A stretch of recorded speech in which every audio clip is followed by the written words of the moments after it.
Yeah, I was thinking having a lift for my house is for my parents because my father he has mobility issues, so that's why for moving to this new house, I want to install something easy for him to move around from floors between floors. Yeah.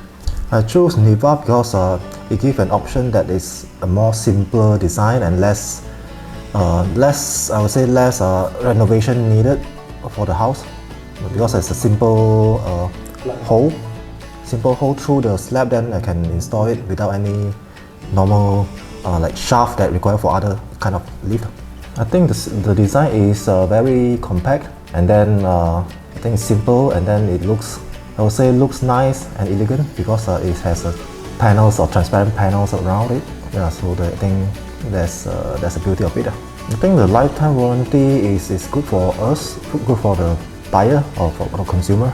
So far it's new to them because it's not, I'll say that this is not a common lift that they see before. So when they come over, they like to try a couple of times. I think that's a very good choice for them. So very depending on what they want. If they want something looks nice, simpler, and then still can fit to your home, then I think this is a good choice.